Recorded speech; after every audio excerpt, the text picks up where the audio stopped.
Al-Andalus adalah sebutan umat Islam selama abad pertengahan untuk semenanjung Iberia. Saat masa keemasannya, wilayah mereka mencakup sebagian besar semenanjung Iberia dan sebagian kecil Prancis Selatan. Saat di bawah pemerintahan Kekhalifahan Cordoba, Al-Andalus menjadi pusat pembelajaran, dan kota Cordoba yang saat itu adalah kota terbesar di Eropa menjadi salah satu pusat budaya dan ekonomi terkemuka di seluruh cekungan Mediterania, Eropa, dan dunia Islam. Al-Andalus menjadi pusat pendidikan utama untuk Eropa dan negara sekitar Laut Mediterania, serta menjadi jalan untuk pertukaran budaya dan karya ilmiah antara dunia Islam dan Kristen. Dan berikut ini adalah sejarah Al-Andalus selengkapnya. Saat masa Kekhalifahan Umayyah dipimpin oleh Al-Walid I di tahun 711, seorang komandan yang bernama Tariq ibn Ziyad memimpin pasukan kecil yang terdiri dari orang-orang yang baru saja masuk Islam. Mereka mendarat di semenanjung Iberia, kemudian berkemah di kaki gunung yang selanjutnya dinamai menurut namanya, Jabal Tariq atau Gibraltar. Pasukan Tariq berisi sekitar 7.000 penunggang kuda orang Berber, sedangkan penguasa wilayah itu, Raja Roderick, mengumpulkan pasukan yang berjumlah 100.000. Namun sebagian besar pasukan tersebut tidak terlalu loyal pada Raja Roderick.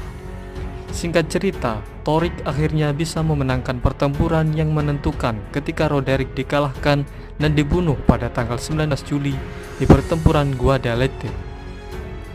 Kemudian Tariq membagi pasukannya menjadi 4 divisi yang kemudian menaklukkan Cordoba di bawah komando Mughith al-Rumi. Begitu pula dengan Granada dan kota-kota lain. Sementara itu, Tariq tetap menjadi kepala divisi yang menaklukkan Toledo. Setelah itu, pasukan tersebut terus bergerak ke utara sampai ke Guadalajara dan Astorga, dan akhirnya sebagian besar semenanjung Iberia menjadi salah satu provinsi Kekhalifahan Umayyah yang disebut Al-Andalus. Namun pada tahun-tahun setelah penaklukan, hubungan antara orang Arab dan Berber di Al-Andalus menjadi tegang karena terdapat perbedaan kasta di antara kedua etnis tersebut. Suatu ketika populasi etnis Berber jauh melebihi jumlah orang Arab di provinsi baru itu, dan kebanyakan orang Berber telah turut serta pada sebagian besar pertempuran, dan mereka juga diberi tugas yang lebih keras, misalnya menertibkan daerah-daerah yang bermasalah. Sampai pada tahun 729 Masehi, komandan Berber yang bernama Munus telah memberontak dan berhasil membentuk negara sendiri di Cerdanya untuk sementara waktu. Saat Kekhalifahan Umayyah terganggu oleh tantangan Kekhalifahan Abbasiyah di timur, provinsi-provinsi mereka di Afrika Utara dan Al-Andalus tidak bisa mereka kendalikan.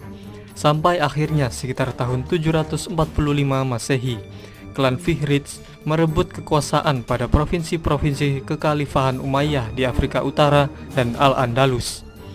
Kemudian kekuasaan wilayah tersebut dibagi dua oleh klan Fihriz, Abdul Ar-Rahman ibnu Habib al-Fihri di Ifriqiya dan Yusuf al-Fihri di Al-Andalus.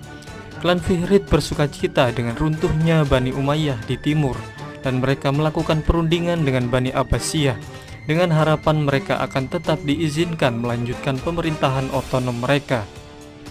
Tapi Bani Abbasiyah menolak tawaran itu dan menuntut penyerahan wilayah. Karena tidak terima, kemudian klan Fihriz menyatakan kemerdekaannya dan mengundang sisa-sisa Bani Umayyah yang terguling untuk mengungsi di wilayah kekuasaan mereka. Tapi sekelompok orang yang kecewa dengan kepemimpinan klan Fihriz berkonspirasi dengan keturunan Bani Umayyah yang mengungsi untuk memberontak.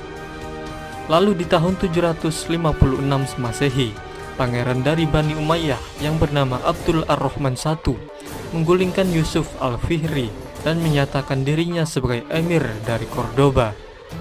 Kemudian 1,5 abad berikutnya, keturunannya yang bernama Abdul Ar-Rahman III tidak hanya dengan cepat memulihkan kekuatan Umayyah di seluruh Andalusia, tetapi ia juga sanggup memperluasnya ke Afrika Utara bagian barat. Pada tahun 929, ia menyatakan dirinya sebagai khalifah dan mengangkat status daratan Al-Andalus dari emirat menjadi sebuah kekhalifahan, yaitu Kekhalifahan Cordoba. Pada periode kekhalifahan inilah Al-Andalus mencapai zaman keemasannya dengan menerapkan sistem pertanian dan kebijakan ekonomi yang baru, membuat daerah di sekitar Cordoba dan beberapa kota di Andalusia menjadi daerah dengan ekonomi pertanian yang paling maju di Eropa saat itu. Dan hal ini juga memicu revolusi pertanian di Jazirah Arab. Di antara kota-kota Eropa, kota Cordoba yang ada di bawah kekhalifahan dengan populasi sekitar 500.000 orang akhirnya menyalip Konstantinopel sebagai kota terbesar dan paling makmur di seantero Eropa. Dalam dunia Islam, Cordoba adalah salah satu pusat budaya terkemuka. Karya para filsuf dan ilmuwannya memiliki pengaruh besar pada kehidupan intelektual Eropa di abad pertengahan. Muslim dan non-muslim sering datang dari luar negeri untuk belajar di perpustakaan dan universitas terkenal di Andalusia. Salah satu ilmuwan barat yang terpengaruh oleh ilmuwan Andalusia adalah Michael Scott yang membawa karya Ibnu Rus atau Averroes dan Ibnu Sina atau Avicenna ke Italia.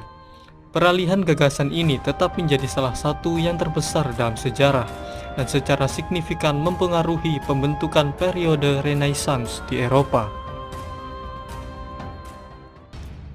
Memang kejayaan tidak akan bertahan untuk selamanya.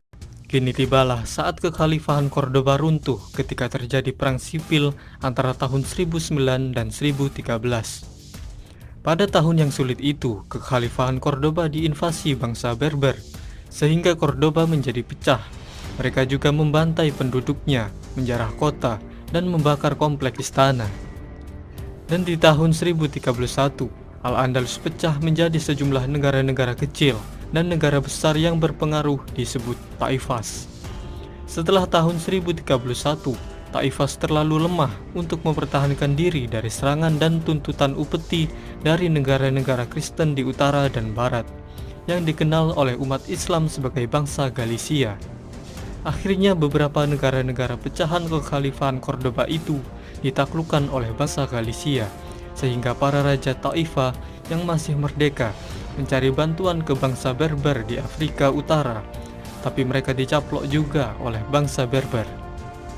Dari pertengahan abad ke-13 hingga akhir abad ke-15, satu-satunya wilayah yang tersisa dari Al-Andalus adalah Emirat Granada yang menjadi benteng muslim terakhir di semenanjung Iberia.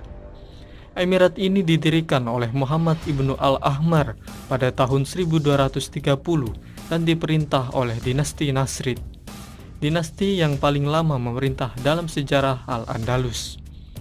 Tapi Emirat Granada masih harus mengirim upeti kepada kerajaan Kastil. Kota Granada juga berfungsi sebagai tempat perlindungan bagi muslim yang melarikan diri selama Reconquista atau penaklukan ulang oleh kerajaan-kerajaan Kristen.